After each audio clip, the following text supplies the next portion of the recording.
বিপদে মরে রক্ষা করো, এ নয় মোর প্রার্থনা। বিপদে আমি যেন না করি ভয়, আমারে তুমি করিবে ত্রাণ, এ নহে মোর প্রার্থনা। তড়িতে পারি শপথি যেন রয়। অন্তর মম বিকশিত করো, অন্তর তর হে। নির্মল করো, উজ্জ্বল করো, সুন্দর করো হে। যুক্ত করো হে সবার সঙ্গে, মুক্ত করো হে বন্ধ। সঞ্চার করো সকল কর্মে, শান্ত তোমার ছন্দ। জাগো আরো একবার, মৃত্যু নয় যে নিদ্রা তব। জাগরণে পুনঃসঞ্চারিতে নবীন জীবন। আরো উচ্চ লক্ষ্য ধ্যান তরে, প্রদানিতে বিরাম পঙ্কজ আখি যুগে। হে সত্য, তোমার তরে হেরো প্রতীক্ষায় আছে বিশ্বজন, তব মৃত্যু নাহি কদাচন। চলো অন্ধকারে হে বীর হৃদয়, সবটুকু শক্তি সাথে রয়ে কর্ম নষ্ট নাই হবে, কোনো চেষ্টা হবে না বিফল। এ দুর্ভাগ্য দেশ হতে এ মঙ্গলময়, দূর করে দাও তুমি সব তুচ্ছ ভয়। মঙ্গল প্রভাতে মস্তক তুলিতে দাও অনন্ত আকাশে, উদার আলোক মাঝে উন্মুক্ত বাতাসে। ক্ষুদ্র আমি তুচ্ছ নই, জানি আমি ভাবি বনস্পতি, বৃষ্টির মাটির রসে পাই আমি তারই সম্মতি। আমি বিশ্বাস করি সভ্যতার উষা লগ্ন থেকে যারা ইতিহাস রচনা করেছেন, সেই ইতিহাস কখনো তারা রাজনীতিবিদ হিসাবে, কখনো সায়েন্টিস্ট বা বিজ্ঞানী হিসাবে, অথবা লেখক, অথবা চলচ্চিত্রের পরিচালক হিসাবে, সেই ব্যক্তি বিশেষ কোনো একদিন কোনো এক সময় ক্ষণিক মুহূর্তে কোনো ব্যক্তির সান্নিধ্যে এসেছিলেন, যাদের ভাবনা চিন্তা তাদেরকে অনুপ্রাণিত করেছিল, এবং পরবর্তী সময়ে সেই ব্যক্তিবর্গ একটা ইতিহাস তৈরি করতে সাহায্য করেছিল। আমি বিশ্বাস করি আজকের এই মুহূর্তটি হোক তোমাদের সেই রকম একটা ছোট্ট ইতিহাস তৈরি করার সন্ধিক্ষণ, যেখান থেকে তোমরা সেই ইতিহাস তৈরি করার অনুপ্রেরণা পাবে। সে কি ইতিহাস? সেই ইতিহাস হচ্ছে জীবনে প্রতিষ্ঠিত হবার জন্য যে সরকারি চাকরি, জীবনে প্রতিষ্ঠিত হবার জন্য যে ব্রোকরেট হবার স্বপ্ন নিয়ে তোমরা এখানে এসছো, সেই সন্ধিক্ষণ হচ্ছে আজকের পরবর্তী 2 ঘন্টা বা 3 ঘন্টা। আমি জানি তোমাদের ব্যস্ততার মাঝে অনেক কথা তোমরা সারাদিন শোনো, অনেক জায়গায় তোমরা বিভিন্নভাবে ভাবো, কিন্তু আমার মনে হয় যে আজকের পরবর্তী 2 ঘন্টা তোমরা যদি ভাববার চেষ্টা করো কিভাবে তোমরা পৃথিবীতে জন্মগ্রহণ করেছো এবং কি উদ্দেশ্য নিয়ে এসছো, তাহলে নিশ্চয়ই কি হচ্ছে তোমরা সেই ছোট্ট যে ইতিহাস লেখার জন্য যে ইন্সপিরেশন দরকার সেটা তোমরা পাবে। ইন্সপিরেশন তো দরকারই হয়, সঙ্গে দরকার হয় প্ল্যানিং, সঙ্গে দরকার হয় পরিকল্পনা, সঙ্গে দরকার হয় ডেডিকেশন, সঙ্গে সঙ্গে দরকার হয় হচ্ছে ফোকাসড হওয়া, এবং কিভাবে কৃচ্ছ্রদ সাধনের মধ্যে সেই সাধনার যে পথ সেখানে পৌঁছে যাওয়া যায় সে নিয়ে আজকে আলোচনা করব। আমি দীর্ঘ 35 বছরে দেখেছি 20-22 বছরের ছেলেমেয়েরা যখন রাইসে আসে অসম্ভব স্বপ্ন নিয়ে রাইসে পড়তে আসে। মাধ্যমিক লেভেলে যদি কখনো তুমি ব্যর্থ হও, স্কুল কলেজের প্রফেসর টিচাররা বলেন যে তুমি আবার চেষ্টা করো ক্লাস 12-এর রেজাল্টটা যাতে ভালো হয়। 12-এর রেজাল্টটা যদি কোনো রকমের খারাপ হয়, প্রফেসর টিচাররা সবাই বলেন যে গ্র্যাজুয়েশন বা মাস্টার ডিগ্রিতে যাতে ভালো হয়। কিন্তু মাস্টার ডিগ্রি কমপ্লিট করার পর, গ্র্যাজুয়েশন কমপ্লিট করার পর যখন রাইসে আসো তোমরা 22 বছর বা 23 বছর বয়সে, অসম্ভব স্বপ্ন নিয়ে তোমরা এখানে আসো। এই দীর্ঘ 35 বছর আমি বারবার সেই স্বপ্নের ছোঁয়া আমি দেখতে পেয়েছি। সেই স্বপ্নের যেমন সাফল্য দেখেছি, আমরা আনন্দিত হয়েছি, উচ্ছ্বসিত হয়েছি, আবার সেই স্বপ্ন যখন ভাঙে পাশ থেকে সেই স্বপ্নটাকেও ভাঙতে দেখেছি। তার ব্যথা, তার বেদনা চেয়ারম্যান হিসাবে বা একজন শিক্ষক হিসাবে বারবার মনে প্রশ্ন জাগে যে কেন ব্যর্থ আমরা হলাম। কারণ সেই ব্যর্থতার কারণগুলো প্রথম দিনই কিন্তু আমি বলি যে কেন তোমরা ব্যর্থ হবে, কিভাবে তোমরা সাফল্য লাভ করবে। তাই এই যে ব্যর্থতার কারণগুলো এবং যে প্রশ্নগুলো তোমাদের বারবার মনে আসবে, সেগুলো খুব ক্লিয়ার করার জন্যই আজকে কিন্তু আমার এখানে আসা, এবং প্রথম 1 ঘন্টা আমি সেই প্রেক্ষাপটগুলোকেই বলবো, তারপর নিশ্চয়ই ক্লাস নেব। আমরা পশ্চিমবঙ্গের ছেলেমেয়েরা, বিশেষত বাঙালি ছেলেমেয়েরা, ভীষণভাবে মাধ্যমিক পরীক্ষাটা আমাদের কাছে পানিপথের প্রথম যুদ্ধ। অনেক টিচারকে নিয়ে ভীষণ ভালো রেজাল্ট করতে হবে। পানিপথের প্রথম যুদ্ধ জয় করার পর ক্লাস 12-এর পরীক্ষাটা হচ্ছে পানিপথের দ্বিতীয় যুদ্ধ। সেই দ্বিতীয় যুদ্ধ জয় করার পর গ্র্যাজুয়েশন বা মাস্টার ডিগ্রিতে অনার্স নিয়ে পড়তেই হবে। তৃতীয় পানিপথের যুদ্ধ জয় করার পর যখন রণক্লান্ত একজন সৈনিক 20-22 বছর বয়সে হঠাৎ মনে হয় যে দিশারি হাউস থেকে একটু খবর নিই রাইসে, যদি সরকারি চাকরিটা পাওয়া যায়। প্রথম দিন তোমাদের প্রশ্ন কি থাকে ম্যাডামদের কাছে, যারা কাউন্সিলিং করেন বা যাদের সাথে তোমরা কথা বলো, যে ম্যাডাম কত বছর পর্যন্ত সরকারি চাকরি পরীক্ষা দেওয়া যায়? তা ম্যাডামরা খুব সুন্দর করে বলে, এটা কেউ 32 বছর পর্যন্ত পরীক্ষা দিতে পারবে, কেউ 36 বছর পর্যন্ত পরীক্ষা দিতে পারবে। উদ্বেলিত হয় তোমাদের হৃদয় যে 22 বছর বয়স আমার, অন্তত 32 বছর পর্যন্ত সরকারি চাকরি পাবো, এই অভিনয়টা অন্তত করা যাবে আর কি। কারণ বাঙালিরা, বিশেষত বাঙালি ছেলেমেয়েরা একেবারে পেতেই হবে সেই ভাবনাটা তাড়িত হয় না। তারা শুধু স্বপ্ন দেখতে পারে, আর স্বপ্ন দেখে তার রসদ থেকে বাঁচতে শিখেছে। কিন্তু সেই স্বপ্নের ছোঁয়াতে পৌঁছানোর জন্য যে তাগিদ দরকার, যেভাবে এগোনো দরকার, সেই জন্য যে জেদ দরকার, কোনো কারণে আমরা সেটা লস করি, আমরা হারিয়েছি। তা স্বভাবতই পরবর্তী প্রশ্ন আসে ম্যাডামদের কাছে, ম্যাডাম এই পরীক্ষাটা কতবার দেওয়া যায়? তা ম্যাডামরা বলেছেন যে যতবার ইচ্ছা ততবার দেওয়া যায়।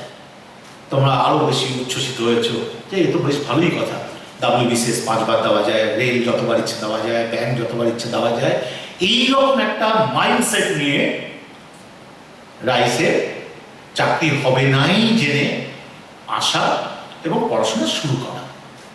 তা আমার মাঝে মনে হয় জানো তো, যে সত্যি পশ্চিমবঙ্গের ছেলেমেয়েরা এই 32 বা 36 বছর যেমন পরীক্ষা দিতে পারে বয়স পর্যন্ত, কোনো সরকার যদি এসে বলে যে না আমরা বয়স সীমাটা 45 করে দিলাম, তাহলে সবচেয়ে খুশি হবে কিন্তু আমার রাজ্যের ছেলেমেয়েরা, যারা তোমরা এখানে বসে আছো, যে 45 বছর পর্যন্ত সরকারি চাকরি পরীক্ষাটা দেওয়া যাবে। এরপরে কোনো সরকার যদি এসে বলে যে না এটা 45ও হচ্ছে না, 55 করে দিন, তাহলেও খুশি হবে তোমরা। 52 বছর বয়স, তখন স্বপ্ন দেখছো সরকারি চাকরি পাবো, পেলে পরে একটু পার্কে ঘুরতে যাবো, একটু বাদাম ভাজা খাবো, সিনেমা হলে যাবো, তাই না? এবার তোমরা বাঁচতে চাই। সময় এসছে।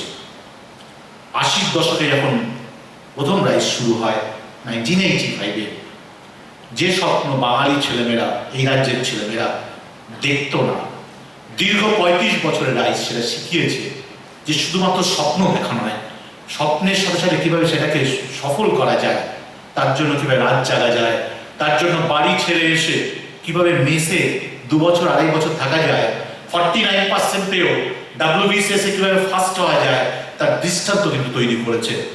আর তার ফলেই 35 বছর পরে রাইস একটি শুধু পশ্চিমবঙ্গে নয়, কিন্তু সারা ভারতবর্ষের সর্ববৃহৎ ইনস্টিটিউট, যা সরকারি চাকরি বা ব্লকেট তৈরি করার ক্ষেত্রে একটা সুনাম অর্জন করার ক্ষেত্রে দীর্ঘ পথ অতিক্রম করেছে।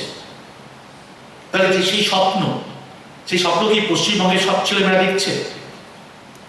কিছু অংশ ছেলেমেয়ে দেখছে, কিছু ছেলেমেয়ের মনে দ্বিধাদ্বন্দ্ব রয়েছে। তাহলে যেটা আমি বলছিলাম, তাহলে তোমাদের কিন্তু প্রথম দিন থেকেই ভাবা দরকার যে আমি 30 বছর পর্যন্ত সরকারি চাকরির পরীক্ষা দিতে পারবো বলে আমার লক্ষ্য হচ্ছে 30 বছর, সেইভাবে কিন্তু মানসিকভাবে নেবে না তোমরা। এটাই তোমাদের প্রথম আমার কথা, যে আমি যখন কম্পিটিটিভ পরীক্ষায় বসছি, তখন এই কম্পিটিটিভ পরীক্ষার প্রথম পরীক্ষাটাই আমার লাস্ট পরীক্ষা। WBCS অনেকবার দেওয়া যায়, রেলে অনেকবার দেওয়া যায়।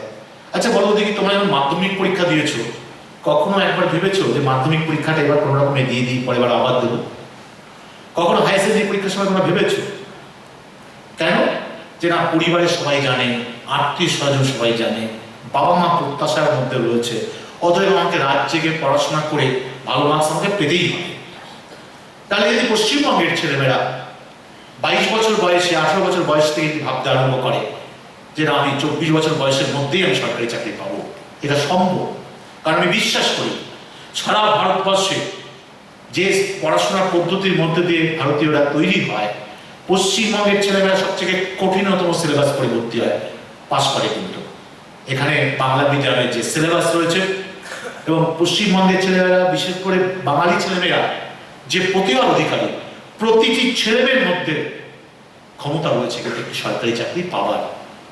আজও যদি পশ্চিমবঙ্গ এবং ভারতবর্ষের বিভিন্ন জায়গায়, কারণ আমি বারবার বলতে যাই এবং প্রত্যন্ত গ্রামে গ্রামে গিয়ে এই ধরনের সেমিনার বা শিবির করি, সেখানে কিন্তু একটাই কারণ হচ্ছে, আমি জানি যে হাউ ট্যালেন্টেড ইউ আর, কিন্তু তোমার পাশে দাঁড়িয়ে যদি কেউ যদি বলে যে না তুমি পারো, তাহলে কিন্তু এটা সম্ভব। তাহলে পশ্চিমবঙ্গের ছেলেমেয়েদের ক্ষমতা রয়েছে, তাদের সেভাবে পড়তে হবে। 1985 যখন রাইস আরম্ভ হয় বুঝলে, তখন পশ্চিমবঙ্গে মাত্র 20 থেকে 22,000 ছেলেমেয়ে পরীক্ষা দিত। কারণ আমি এখন পড়াশোনার পদ্ধতির মধ্যে যুক্ত, যে কোনটা কার সাথে লিঙ্ক, কোনটা তোমরা করতে পারো, কোনটা তোমরা করতে পারো না। 22 থেকে 23,000 ছেলেমেয়ে পরীক্ষা দিত। আমরা চকটা দিয়ে যে পড়াশোনাটা করাতাম তার মধ্যে দিয়ে চাকরি পেত। 90 দশকে দেখলাম যে 1 লাফে কয়েক লক্ষ ছেলেমেয়ে পরীক্ষা দিতে আরম্ভ করেছে। প্রমাদ বললাম আমরা বুঝলাম যে শুধুমাত্র চকটা স্টাইলের মধ্যে দিয়ে পড়ালে পরে সরকারি চাকরি পাওয়া যাবে না, প্রতিযোগীর সংখ্যা বাড়ছে। আমরা কি করলাম? স্টাডি মেটেরিয়াল তৈরি করলাম। এই যে স্টাডি মেটেরিয়াল তৈরি করলাম, যাতে এই স্টাডি মেটেরিয়াল ছেলেমেয়েরা বেশি করে পড়ে, তার জন্য ব্যবস্থা করা। কিন্তু আমাদের ছেলেমেয়েরা সেই স্টাডি মেটেরিয়াল পাওয়ার পর সুন্দর করে পড়ার ঘরের টেবিলে সাজিয়ে রাখলেন, আর প্রতিদিন সন্ধ্যায় ধূপধুনো দিয়ে ভাবতে আরম্ভ করলেন যে ওখানে আমার সরকারি চাকরি বড় হচ্ছে। কারণ তোমাদের তো গ্র্যাজুয়েশন বা যখন মাধ্যমিক উচ্চ মাধ্যমিক পড়েছো, বিশেষ করে উচ্চ মাধ্যমিক থেকে গ্র্যাজুয়েশন অনার্স, সারা বছর টিচারের নোট টুকেছ, আর পরীক্ষার 3 মাস আগে দরজা জানালা বন্ধ করে পড়াশোনা করেছো, ভালো মার্কস হয়েছে। তোমাদের বাবা মারা বলেছে, দেখেছেন তো আমার ছেলে মাত্র 3 মাস পড়াশোনা করেছে, তাতে যা মার্কস পেয়েছে, আর যদি সারা বছর পড়তো এত মার্কস পেতো যা মার্কস ধরতো না।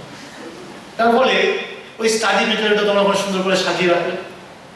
তখন আমি ভাবতে আরম্ভ করলাম যে এই স্টাডি মেটেরিয়াল প্রতিদিন কিভাবে পড়ানো যায়। আমরা হোমওয়ার্ক আনলাম, যে প্রতিটা ক্লাসে তোমাদের হোমওয়ার্ক করতে হবে। আমরা অনলাইনে হোমওয়ার্কের কিছুটা ব্যবস্থা করতে পেরেছি, আর অফলাইন ক্লাস আরম্ভ হলে তো হোমওয়ার্ক রেগুলার বেসিস হবে, স্টাডি মেটেরিয়াল তোমরা নিজেরাও পেয়েছো। কিন্তু এই যে হোমওয়ার্ক, এই হোমওয়ার্কের পেছনের পদ্ধতিটা কি, এটা ভালো করে বোঝা দরকার। কারণ যখনই রাইসে ক্লাস আরম্ভ হবে, তোমরা লক্ষ্য করবে সকাল 9:30 যখন ক্লাস আরম্ভ হচ্ছে, সারাদিন ক্লাস করার পর প্রায় 4:30 পর্যন্ত যখন সোমবার ক্লাস করে বাড়ি ফিরবে, রাত্রি 8টা 8:30টায়, তখন তুমি ভাবতে আরম্ভ করবে যে সত্যিই তো আমার বন্ধু বান্ধবরা তো সিটি সেন্টার 1, 2 অথবা ভিক্টোরিয়া মেমোরিয়ালে ঘোরাফেরা করছে, আমি রাইসে সকাল 9:30 থেকে 5:30 পর্যন্ত পড়াশোনা করে মোটামুটি পৃথিবী জয় করে ফিরলাম আর কি। তাহলে সোমবার রাত্রিবেলাটা শুধুই বিশ্রাম, মঙ্গলবার সকালে ঘুম থেকে ওঠার পর গা ম্যাচ করবে যে কালকে প্রচুর পড়াশোনা করে এসেছি। দুপুর পেরিয়ে সন্ধ্যা পেরিয়ে রাত্রি 9:30টার সময় মনে পড়বে জানি আবার তো বুধবারে রাইসে যেতে হবে, এই যে হোমওয়ার্কটা করতে হবে। তো রাত্রি 9:30 10টায় তুমি হোমওয়ার্ক করতে বসবে, দেখলে 20টা থেকে 30টা প্রশ্ন রয়েছে, 6-7টা প্রশ্ন তুমি উত্তর দিতে পারলে, আর তখনই সঙ্গে সঙ্গে তুমি কি করলে, গুগল বাবার কাছে চলে গেলে, গিয়ে দেখলে যে এই প্রশ্নটার উত্তর কি হতে পারে। আর গুগল বাবার কাছে যদি যেতে না চাও আর কি, তাহলে আরেকটা পরিকল্পনা তোমরা করতে পারো, প্ল্যান ডি। তো সেটাই বেশিরভাগ ছেলে মেয়ে করে, কারণ এই করতে করতে তো রাত্রি 10:30টা বেজে গেছে, 11টা বেজে গেছে। তুমি দেখলে যে বেশ কিছু প্রশ্ন বিভিন্ন জায়গা থেকে এসছে যা তুমি পারছো না, আস্তে আস্তে ঘুম আসছে, ক্লান্ত চোখ আস্তে আস্তে ক্লান্তি গ্রাস করছে। তখন বেশ কিছু ছেলে মেয়ে মুখের ছবি তোমাদের চোখের সামনে ভাসবে, মনে হবে যে পরের দিন তাহলে ক্লাসের 8 ঘন্টা আগে চলে যাব, ওর থেকে হোমওয়ার্কটা নিয়ে দেখে টিক মেরে জমা দিয়ে দেবো। এটা কিন্তু আসল পদ্ধতি নয়। কারণ আমি আসবো কেন আমরা ব্যর্থ হই। কারণ তোমরা যেখানে রাইসে পড়তে এসছো অনেকেই দেখে এসছো বা রেফারেন্স পেয়েছো যে অনেক দাদা দিদিরা এখান থেকে চাকরি পেয়েছে। আবার কিছু ছেলে মেয়ে হচ্ছে দাদা দিদির সাথে তোমাদের পরিচয় হয়েছে, তারা হয়তো বলেছে যে রাইসে আমি ভর্তি হয়েছিলাম, পড়াশোনাও করেছি, কিন্তু চাকরিটা হয়নি। কেন চাকরি হয়নি, কেন ব্যর্থ, কেন পশ্চিমবঙ্গের ছেলেমেয়েরা স্কুল কলেজের পরীক্ষায় সর্বভারত ক্ষেত্রে র্যাঙ্কিং করে অথচ সর্বভারত পরীক্ষায় কেন র্যাঙ্ক করতে পারে না? কিভাবে প্রতিদিন আমাদের এই বিষাক্ত পয়জন আমরা একটা পরীক্ষা পদ্ধতির মধ্যে দিয়ে ভেতরে ঢুকিয়ে নিই, সেটা আমাদের জানা দরকার। কিন্তু তখন তোমাদের মনে হবে যে এই কাজটা করা উচিত নয়। তাহলে পরের দিন ওরকমভাবে টোকাটুকি করে গুগল বাবার সাহায্য নিয়ে হোমওয়ার্কটা জমা দিয়ে দিলাম। কিন্তু এই হোমওয়ার্কটার পেছনে উদ্দেশ্য কি? খুব পরিষ্কার উদ্দেশ্য। জানি ওই হোমওয়ার্কে 30টা প্রশ্নের মধ্যে 7 থেকে 8টা প্রশ্ন ছিল স্টাডি মেটেরিয়াল থেকে এসেছিল। তাহলে এই 7 থেকে 8টা প্রশ্ন যখন স্টাডি মেটেরিয়াল থেকে এসেছিল, ওটা যদি জানতে হয় তাহলে স্টাডি মেটেরিয়ালটা পড়তে হবে। তাহলে স্টাডি মেটেরিয়ালটা পড়ার জন্য প্রায় 2 থেকে 2.5 ঘন্টা সময় দেওয়া দরকার, এবং তাতে ওই 6-7টা প্রশ্ন পড়তে গিয়ে আমি অন্তত 1,500 থেকে 2,000 প্রশ্ন নিজে পড়ে নেব। ওখানে 6-7টা প্রশ্ন এসেছিল টিচারের নোট থেকে, তাহলে টিচারের নোটটা পড়া দরকার। টিচারের নোটটা পড়তে গিয়ে আবার 500-700 প্রশ্ন কি আমার পড়া হয়ে যাবে। বেশ কিছু জায়গায় আবার রেফারেন্স বই চ্যাপ্টারের নাম থাকে, আমাদের স্টাডি মেটেরিয়ালে দেখবে রয়েছে যে এই চ্যাপ্টার এই রেফারেন্স থেকে পড়া দরকার। 6-7টা প্রশ্ন কিন্তু ওইখান থেকে এসেছিল। তার মানে লাইব্রেরি থেকে বই নিয়ে এসে বা লাইব্রেরিতে বসে আবার কিছু 2,000 প্রশ্ন করলে পরে আমি ওই 6-7টা প্রশ্নের উত্তর পাবো। তাহলে উদ্দেশ্য হচ্ছে 20টা প্রশ্নের পেছনে অন্তত 5 থেকে 7,000 প্রশ্ন তোমাকে পড়িয়ে নাও। আমি জানি ভাগ্য খারাপ হলে পরে ওই 20টা প্রশ্নের থেকে একটি প্রশ্ন কিন্তু পরীক্ষায় আসবে না, কিন্তু তোমার ওই 5,000 প্রশ্নের বাইরে একটিও প্রশ্ন আসবে না। তা তুমি যদি 5,000 প্রশ্ন না করে এইরকম ভাবে যদি হোমওয়ার্ক করে জমা দাও, তা তুমি ব্যর্থ হবে না, কে ব্যর্থ হবে? তাহলে এই যে ব্যর্থতা কেন আসে, তাহলে আগামীকাল থেকে তোমাদের সবাইকে খেয়াল রাখতে হবে যে আমার হোমওয়ার্কটা আমাকে নিজে করতে হবে। বন্ধু বান্ধবরা যারাই খাতা এগিয়ে দেয় না কেন হোমওয়ার্ক টোকার জন্য, তখন ভাবো যে এর থেকে ভালো ওয়েল উইশার্স আর কেউ নেই, তাই না? কোনো বান্ধবী, কোনো বন্ধু। অ্যাকচুয়ালি কিন্তু ওরা তোমার সর্বনাশটা চায়। ওরা জানে যে ভালোই হয়েছে, আমি তো পড়াশোনা করে এসেছি, ও যাতে চাকরি না পায়, যাতে বকাবকি করলে পরেও সবসময় চারপাশে ঘোরাফেরা করে, সেই ব্যবস্থা ওকে করে দিই। ওরা ভালো করে না, কিন্তু একটা স্পিরিট এটা তোমাদেরও ভাবা দরকার যে আগামী কাল থেকে হোমওয়ার্ক, হোম টাস্ক নিয়ে নিজে পড়াশোনা করবো। কোশ্চেন নিয়ে যদি কনফিউশন আসে তাহলে গ্রুপ স্টাডি করবো, তাহলে নিজের মধ্যে আলোচনা করবো। কারণ এটা তো আর একটা ব্রিজ তৈরি হচ্ছে না। গভর্নমেন্ট বললো যে প্রাইভেট গভর্নমেন্ট পার্টনারশিপে কি হচ্ছে, ব্যুরোক্রেট পরীক্ষা হচ্ছে, এটা কখনো হতে পারে না। It is not a joint venture. তার মানে ইন্ডিভিজুয়ালি তোমাকে এই কাজটা করতে হবে। রাইসে নিশ্চয়ই 15 মিনিটসের এক্সাম ক্লাসে আরম্ভ হচ্ছে। পার্থ, কারণ আমরা কি ক্লাসে 15 মিনিটস এক্সাম আরম্ভ করেছি? কোথায়? এখানে কোর্স কোঅর্ডিনেটর রাখা। ও আচ্ছা, ঠিক আছে। আমাদের ক্লাসে এগুলো 15 মিনিটসের একটা এক্সামস হয়।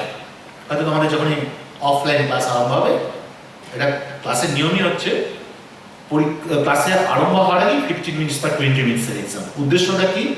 উদ্দেশ্যটা হচ্ছে আগের দিনে যে পড়াটা হয়েছে সেই পড়াটা তুমি কিভাবে কতটুকু তৈরি হয়েছে সেটা একটা মেজার করা। তা স্বভাবতই টিচার ঢুকে ওই 15 মিনিটসের এক্সামসের কোশ্চেন পেপারগুলো দিয়ে দেয়।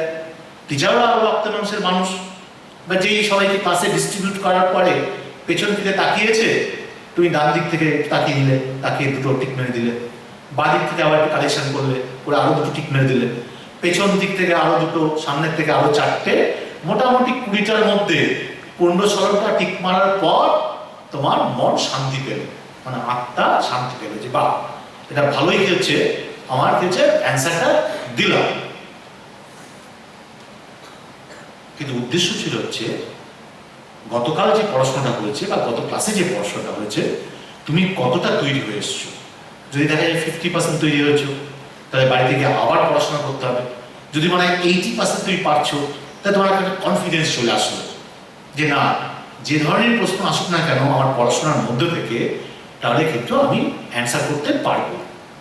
আজকে অনেকে সফল হয়েছে, ছাত্রছাত্রীরা এসছে, নিশ্চয়ই ওরা স্টেজে আসবে। কালকেও এরকম একটা বড় ক্লাস ছিল আমার কলকাতা ইউনিভার্সিটি হলে, যেখানে শিয়ালদার ছেলেমেয়েরা ছিলেন। তারা তোমাদের বলবে যে কীভাবে সাফল্য আসে, কীভাবে ব্যর্থতা আসে।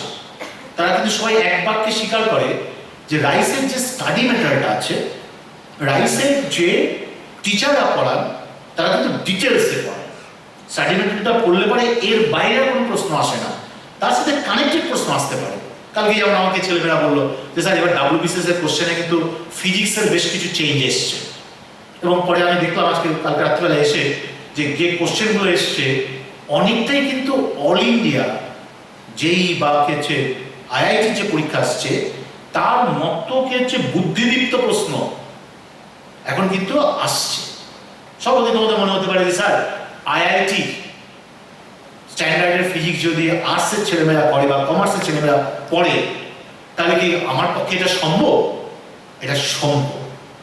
আমাদের দেশে বুঝলে এই পড়াশোনাটাকে পুরোপুরি 3টে সেগমেন্টে যে ভাগ করে দেওয়া হয়েছে। আজকে কিন্তু তোমাদের কেন এই কথাগুলো বলছি বলো দেখি, এই প্রশ্নগুলো তোমাদের মনে আসবে, আসলে পরে এতে কনফিডেন্স পাও। কেন রিজনস? অফকোর্স লজিক্যাল রিজনস রয়েছে, সেই জন্য তোমাদেরকে বলা। কারণ তোমরা অনেকেই যারা আর্টস ব্যাকগ্রাউন্ডে এসছো প্রথম দিন থেকেই ভাবতে আরম্ভ করো যে আমাদের ফিজিক্সটা সম্ভব না, কেমিস্ট্রিটা সম্ভব না। আরে ম্যাথসের ভয় তো আমি আর্টসে গেছিলাম, আবার এখানে এসে দেখতে পাচ্ছি অঙ্ক এসছে। আর কমার্স নিয়ে যারা পড়ে এসছে, সবাই না যে একটু কম বলেই তো কমার্স নিয়ে পড়ে এসছে। এই জায়গা থেকে কিভাবে বেরিয়ে আসতে হবে, কেন 18টা সাবজেক্ট পড়তে হয়, কারণ 20টা সাবজেক্ট পড়তে হয়, আমি সেটা পরে প্রসঙ্গে আসছি।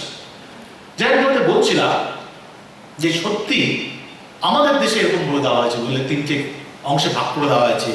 সায়েন্স মানে সায়েন্স, আর্টস মানে আর্টস, কমার্স মানে কমার্স, রাইট? কিন্তু বিদেশে আমি দেখে এসেছি এবং আমার নিজের অভিজ্ঞতা আছে।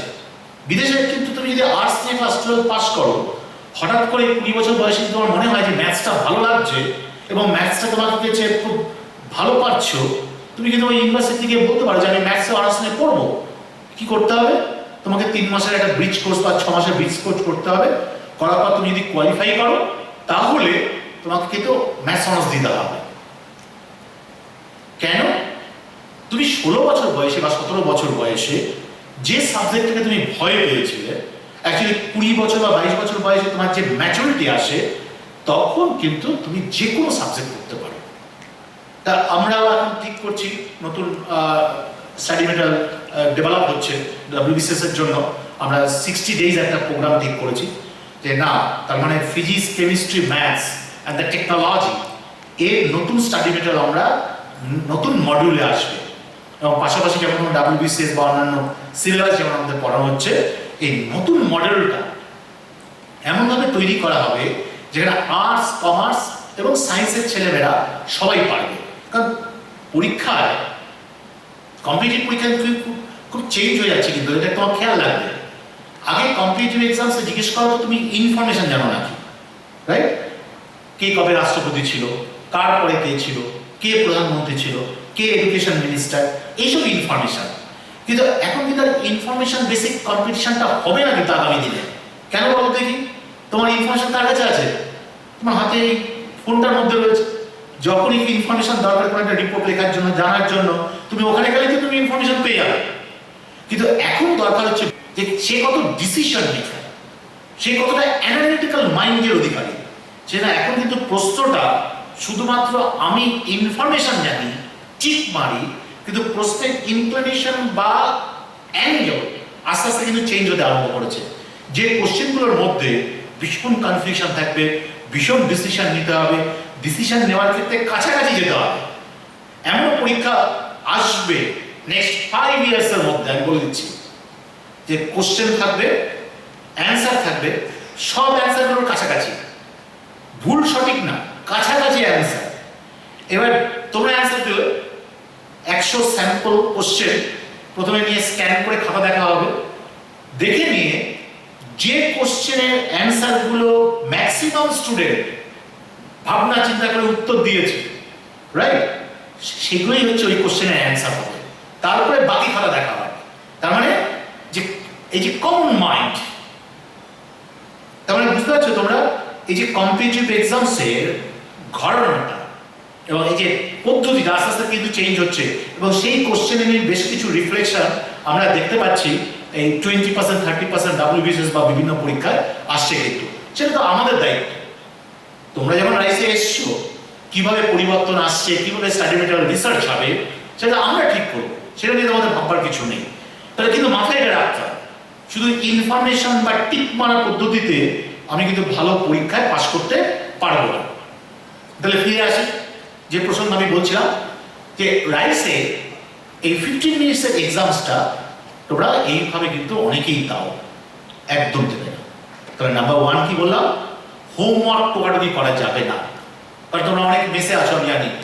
মেসে গিয়ে তোমরা তোমাদের যে সিনিয়র দাদাদের কাছে জিজ্ঞেস করো, আচ্ছা স্টাডি মেটেরিয়ালগুলো আছে নাকি, তোমরা হোমওয়ার্ক করেছো সেগুলো আছে নাকি, পরীক্ষার ফার্স্ট মান্থলি টেস্টের প্রশ্নটা আছে নাকি, এগুলো জিজ্ঞেস করো। কিন্তু ডোন্ট ডু দিস থিংস।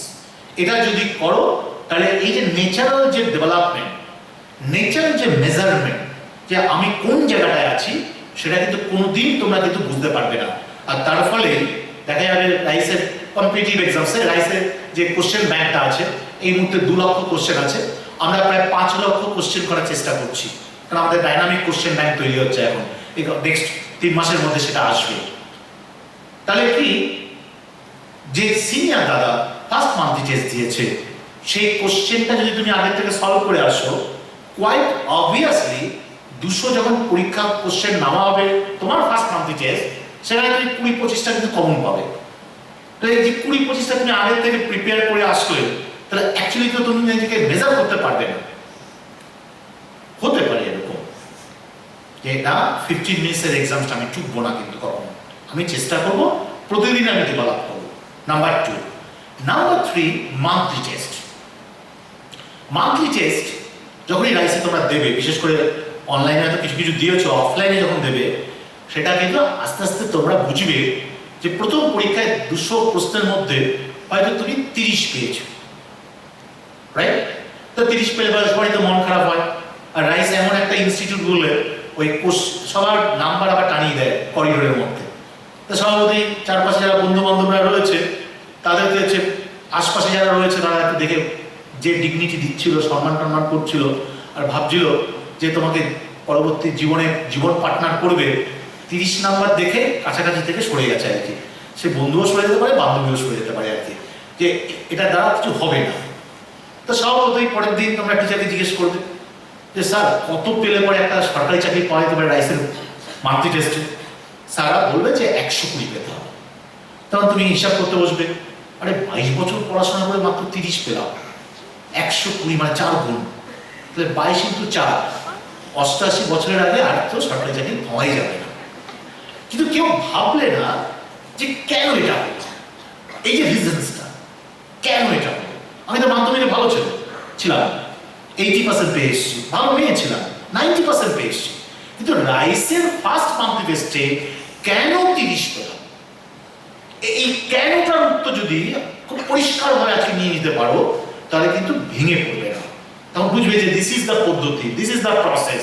আস্তে আস্তে 30 থেকে 40, 40 থেকে 50, 50 থেকে 60, 60 থেকে 80, 80 পরে আর কিছুতেই বলা হচ্ছে না, 4 মাস সমানে কেটে পড়াশোনা করতে হচ্ছে।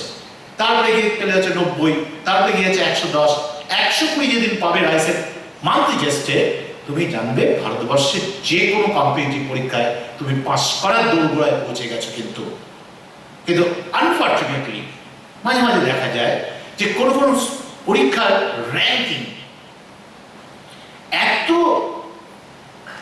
কাছাকাছি থাকে, মানে 0.1, not 1%, 0.1 ব্যাংকের এক্সামসের র্যাঙ্কিং এ 10,000 ছেলেমেয়ের ভ্যারিয়েশন হয়ে যায়। 10,000, 0.1 মার্কস, 0.2 20,000, 0.3 30,000 ছেলেমেয়ে। তার মানে 3 মার্কস যখন হচ্ছে কম বেশি হচ্ছে, তখন দেখা যাচ্ছে 1.5 লক্ষ ছেলেমেয়ের পেছনে পড়ে গেছে। তখন সর্বদাই তোমাদের মাঝে মাঝে মনে হয় যে চাকরিটা তো পাবো না, কিন্তু অ্যাকচুয়ালি তুমি চারপাশে ঘোরাফেরা করছো কাছাকাছি, আরেকটু অ্যাকুরেসি দরকার, আরেকটু প্যাশন দরকার, সেটা অনেক ছেলে মেয়ে গেছে আর ধৈর্য ধরে থাকতে পারে না।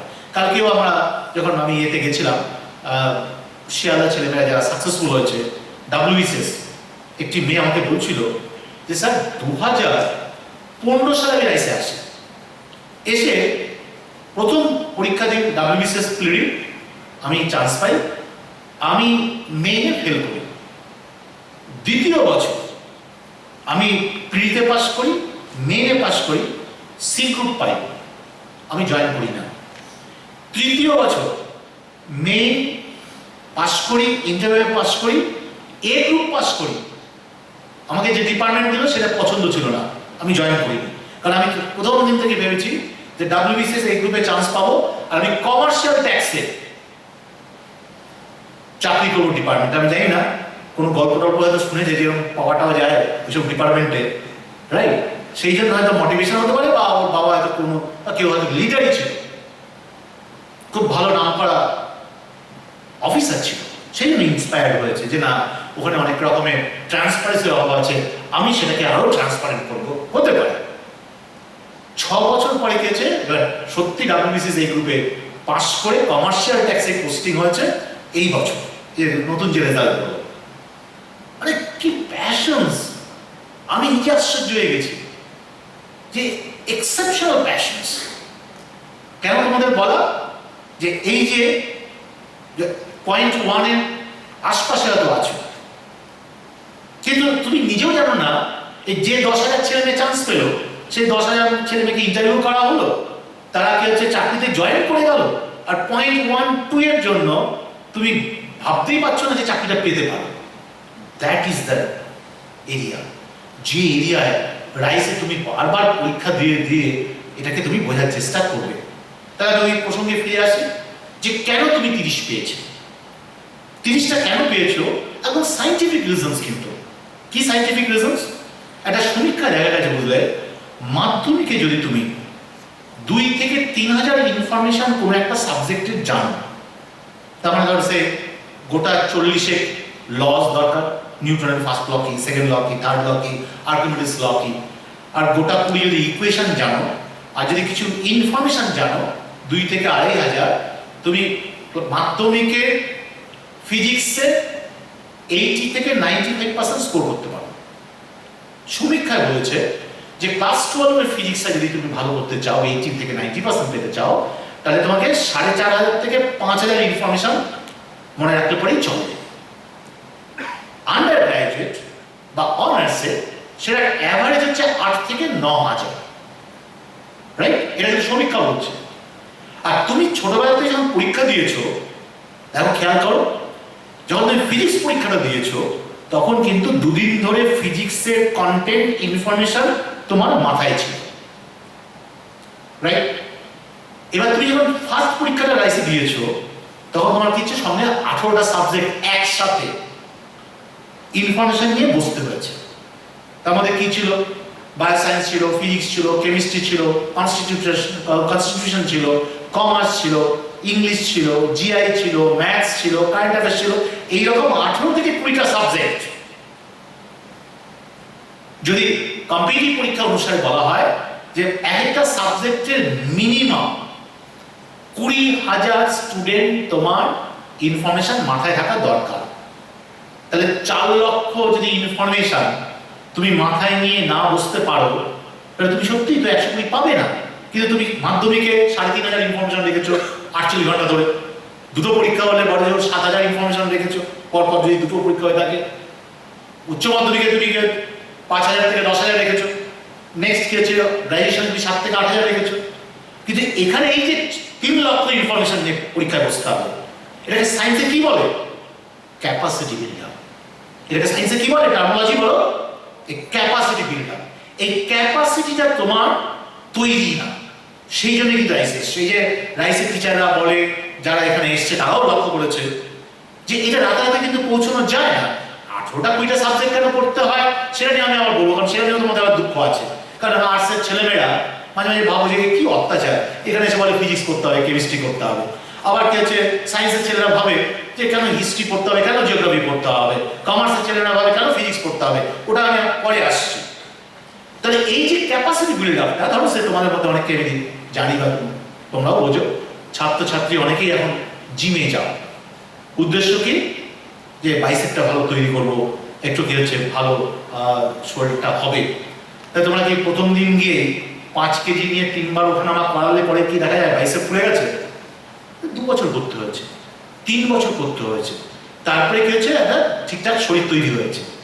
তাহলে এটা যদি আমি ভাবি নিজের থেকে যে কেন আমি 12 ঘন্টা করব, কেন আমি 24 মাস 30 মাস এই পড়াশোনা করতে হবে, সেদিন কিন্তু আমার কাছে খুব ক্লিয়ার হয়ে গেল যে দিস ক্যাপাসিটি যতক্ষণ না আমি বিল্ড করতে পারছি ততক্ষণ কিন্তু আমার ওই 200 কোশ্চেন ইনস্ট্যান্ট উত্তর, এর ডিসিশন, বেস্ট ডিসিশন, কারণ কোশ্চেনগুলোর অ্যান্সার খুব কাছাকাছি হয় কিছু কিছু কোশ্চেন।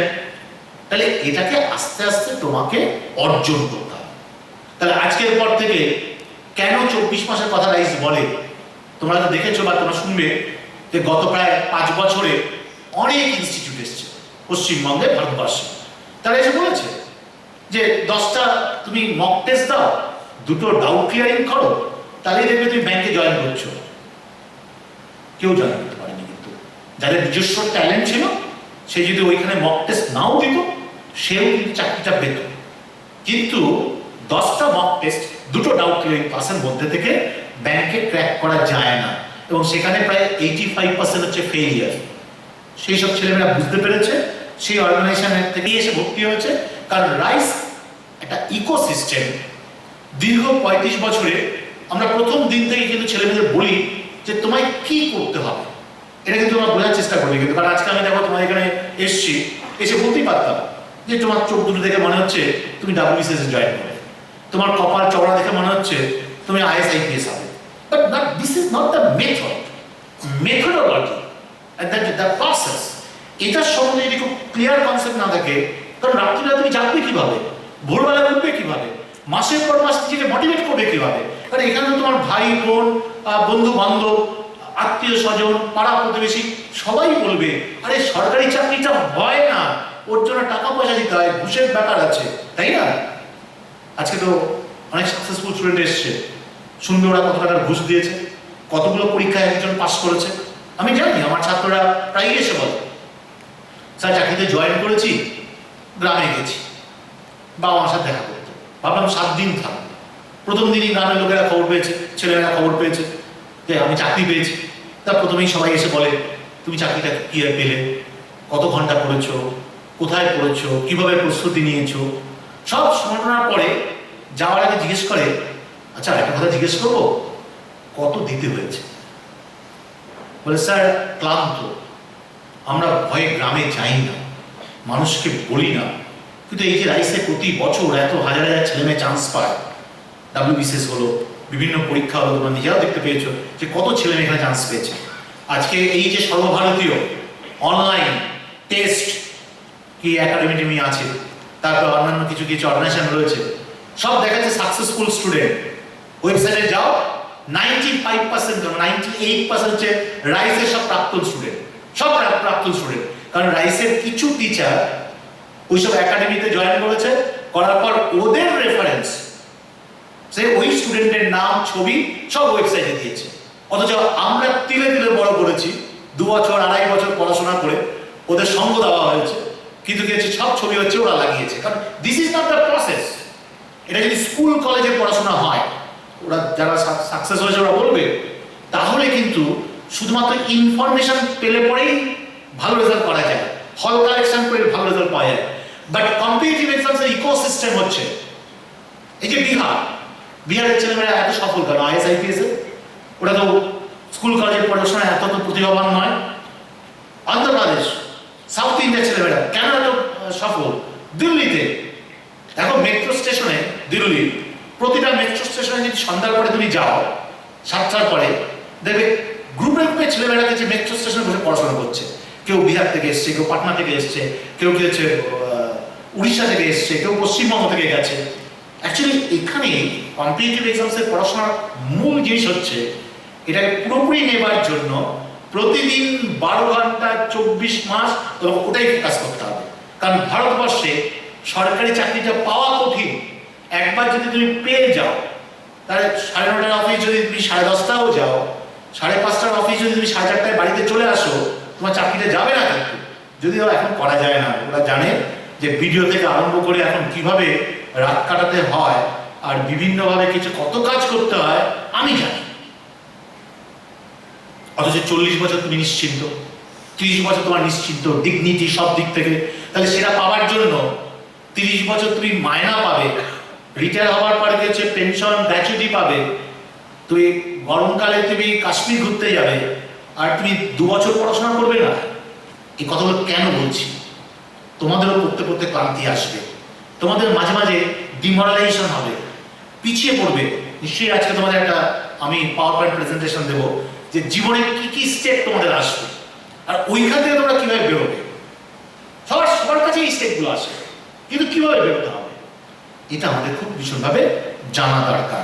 তাহলে যে প্রসঙ্গে বলছিলাম, capacity build up is another terminology, যার মধ্যে থেকে তোমাকে এই পড়াশোনা করে করে প্রথম দিন তুমি 30 পাবে, পরের পরীক্ষায় তোমার টার্গেট থাকবে 40, তারপরে টার্গেট থাকবে 52, তারপরে থাকবে 60। এইরকম ভাবে 12 মাস যদি তুমি করতে পারো, তাহলে এমন একটা জায়গায় পৌঁছবে দেখবে অনেক পরীক্ষায় তুমি কিন্তু পাস করতে আরম্ভ করেছো। কিন্তু তাহলে নাম্বার 1 কি বললাম? হোম টাস্কটা টুকবে না। নাম্বার 2, 15 মিনিটসের এক্সামটা ইন্ডিভিজুয়ালি দেবে। নাম্বার 3 হচ্ছে মান্থলি টেস্ট 30 পেলে পরেও মান সম্মান গেলেও নিজেকে ধৈর্য ধরে পড়াশোনা করতে হবে। কারণ তোমরা তো ভীষণ পরিকল্পনা করো না, 4 বন্ধু পাশাপাশি বসে বলবে এই তুই তো জিকেটা ভালো, জিকেটা টিক মার, আমি কি হচ্ছে ম্যাথসে টিক মারি, তুই ইংলিশে টিক মার, পরে একসাথে কি হচ্ছে টিক মেরে আমি 120 পেয়ে গেলাম, বাস হয়ে গেল, যে কত ভালো রেজাল্ট হয়ে গেল, কনসাল্ট করলাম। Don't do this things. এই যে বারবার বলছি যে পশ্চিমবঙ্গের ছেলেমেয়েরা স্কুল কলেজের পড়াশোনায় এত সফল, অথচ কম্পিটিটিভ পরীক্ষায় এত ব্যর্থ কেন? তাহলে প্রতিদিন যদি এই ব্যর্থতার বিষ, পয়জন আমরা আমাদের শরীরে যদি নিয়ে নিই, পদ্ধতিটাকে ধ্বংস করে দিই, তাহলে আমি চাকরি পাবো না, সত্যিই পাবো না। সেই জন্যই ব্যর্থ। তাহলে প্রথম দিন থেকে এ কটা জিনিস তোমাদের কিন্তু খুব খেয়াল রাখতে হবে যে এটা করতে পারা যায় আর এটা করতে পারা যায় না। যে প্রসঙ্গে আসবো এখন, সেটা তোমাদের একটু আগে বলছিলাম যে কেন 18 থেকে 20টা সাবজেক্ট পড়তে হয়। মাঝে মাঝে তোমাদের দুঃখ লাগে তো, কি লাগে না? আমি আর্টস থেকে পড়ে এসেছি, আবার ফিজিক্স নিয়ে কেন অত্যাচার করছে, কেমিস্ট্রি কেন জিজ্ঞেস করছে, আমি কি হচ্ছে কমার্স নিয়ে পড়ে এসেছি, আমাকে আবার ফিজিক্স পড়তে হবে কেন? কেন করতে হয় এটা খুব ভালো করে জানবে, নিজেকে কাউন্সিলিং করতে হবে যে 18 থেকে 20টা সাবজেক্ট আমায় জানতে হবে। কারণ আমি ব্যুরোক্রেট হব, আমি পলিসি মেকার্স হব। ব্যুরোক্রেটটা সরকারি চাকরি যারা করে তারা কি করে? পলিসি মেকার্স করে, তাই না? সমাজের জন্য তারা পলিসি তৈরি করে, মানুষের জন্য পলিসি তৈরি করে। তুমি ডাব্লিউবিসিএস চাকরি পেয়েছো, তোমার পোস্টিং হচ্ছে BDO, block development officer, December মাসে জয়েন করেছো পুরুলিয়াতে। তা গিয়ে দেখলে আরে পুরুলিয়াতে তো খুব ঠান্ডা, গভর্নমেন্ট থেকে ডিসেম্বর মাসে তোমার কাছে একটা মেসেজ গেল যে দেখো তোমার এপ্রিল মে মাসে তুমি যে এলাকাটায় আছো তার জন্য কি কি লাগবে তুমি লিস্ট পাঠাও, আমরা তোমাকে পাঠাবো। তা তুমি ভাবলে, কারণ তুমি তো জিওগ্রাফিটা পড়োনি, তার ফলে তুমি ভাবলে যে আরে ডিসেম্বরে এত ঠান্ডা, নিশ্চয়ই এপ্রিল মে মাসে আরো বেশি ঠান্ডা পড়বে, কারণ জিওগ্রাফিটা পড়োনি তো। তুমি বললে যে আমার কিন্তু এপ্রিল মে মাসে 2 লক্ষ ব্ল্যাঙ্কেট লাগবে, কম্বল লাগবে। তুমি তো আশা করে আছো যে আমি ভালো অফিসার, ওই সময় সবার হাতে দেবো, আর কি হচ্ছে সাংবাদিকরা দাঁড়িয়ে থাকবে, তাহলে ক্লিক করে ছবি তুলবে, রাইট? এপ্রিল মে মাস আসলো, দেখলে 52 ডিগ্রি সেন্টিগ্রেড। তখন যদি তুমি কম্বল দিতে যাও, লোক তোমাকে রেহাই দেবে? দেবে না। জিওগ্রাফিটা জানতে হবে। তোমার একটা সেমিনারে ডেকেছে, দেখুন বাঁকুড়ার ইতিহাস সম্বন্ধে বলতে হবে, সেই সেমিনারে কারা কারা স্বাধীনতা আন্দোলনে অংশগ্রহণ করেছে।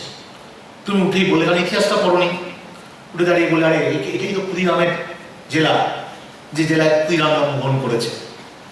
একটা ইটো আর রাস্তার পাশে পড়ে থাকবে? That is the ডিসেন্স।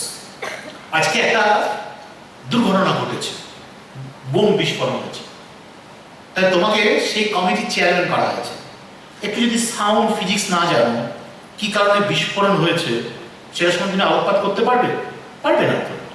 একটা সুইসাইড হয়েছে, তুমি সেই কমিটির মেম্বার, ইনভেস্টিগেশনে তাকে কেমিক্যাল প্রয়োগ করে মারানো হয়েছে, তুমি যদি একটু কেমিস্ট্রি না জানো পারবে কিছু বলতে?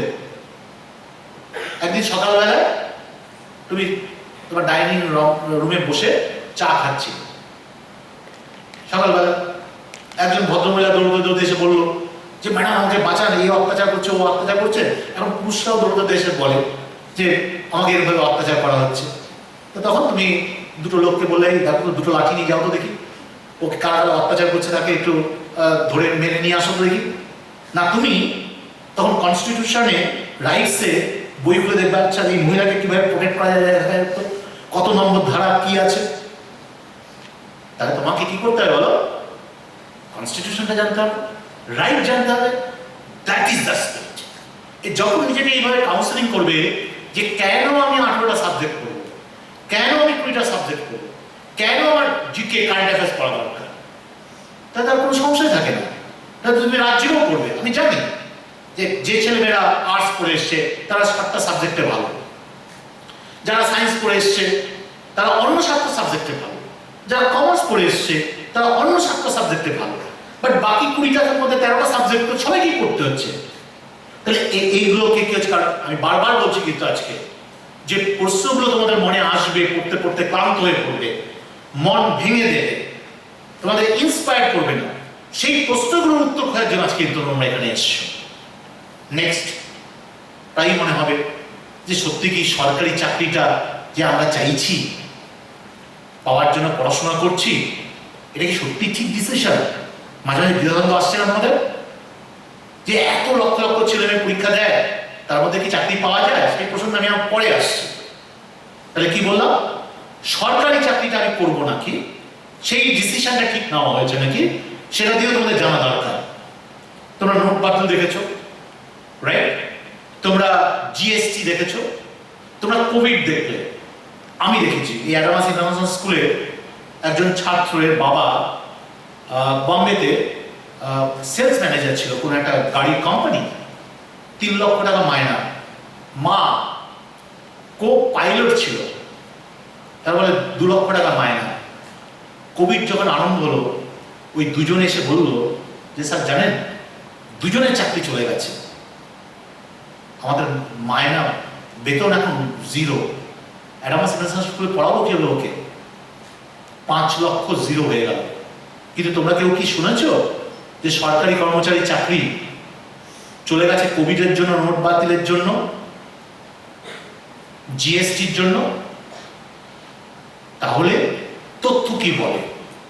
ভারতবর্ষের তথ্য বলে বলে যে 50% ছেলে মেয়ে যারা গ্র্যাজুয়েশন কমপ্লিট করেছে যে কোনো স্ট্রিমে, সে বিটেক হোক, এমবিবিএস হোক এবং গ্র্যাজুয়েশন বা মাস্টার ডিগ্রি হোক, 50% ছেলে মেয়ে প্রেফার করে সরকারি চাকরির ক্ষেত্রে।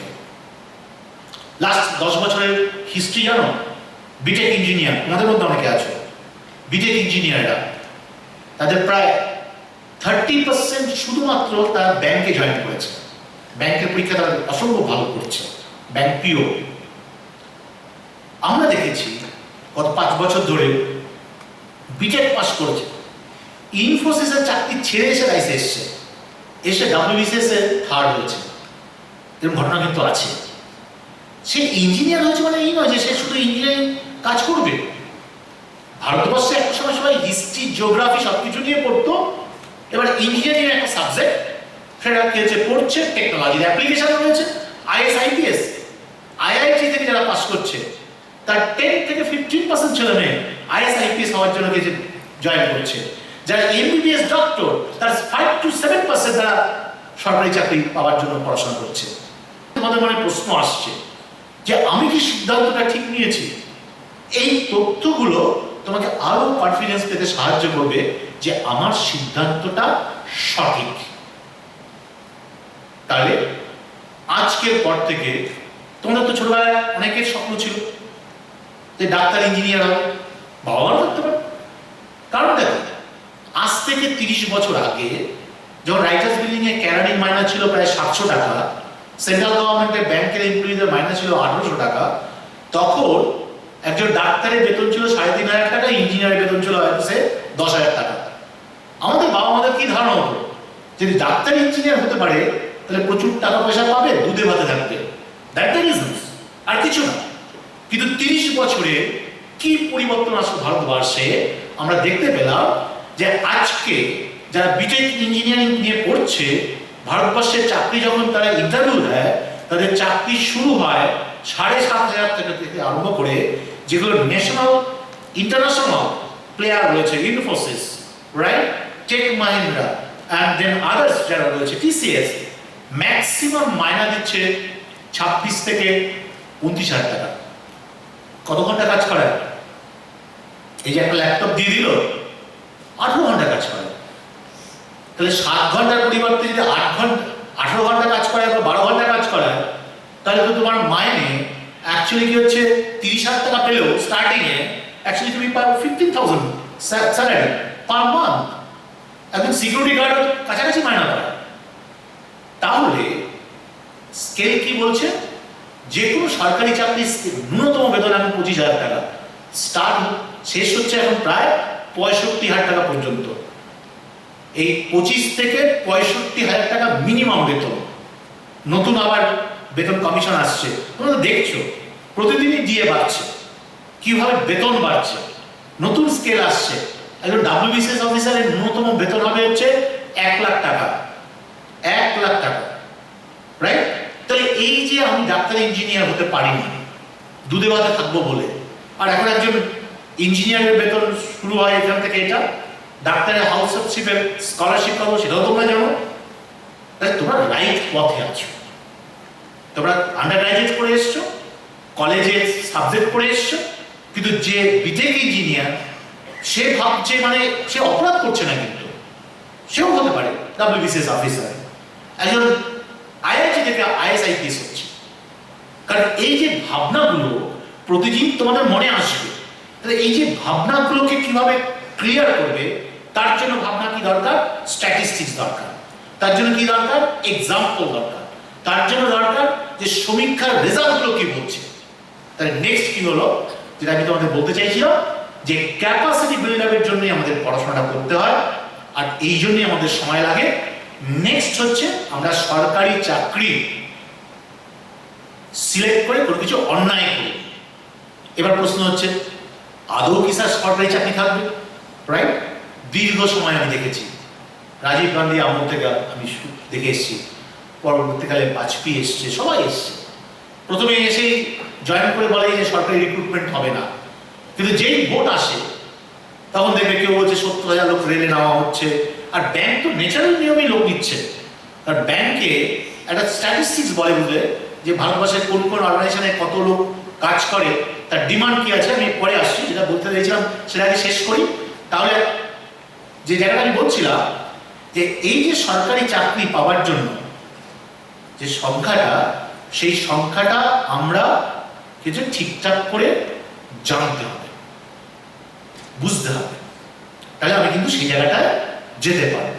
তাহলে সরকারি চাকরি আদৌ থাকবে নাকি? প্রশ্ন থাকবে।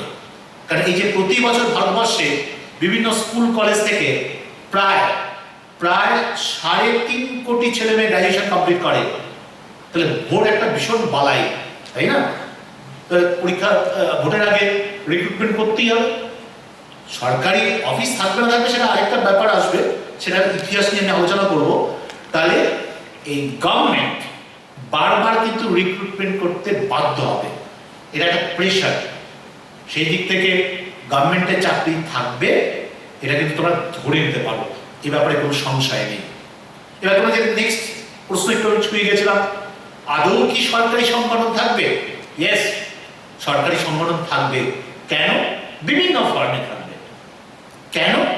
তোমরা ইতিহাসের ছাত্রছাত্রী, তোমরা নিজেরা ইতিহাসটা একটু পড়ো, দেখবে 1960 সাল থেকে প্রথম ঝড় ওঠে প্রাইভেটাইজেশন করা।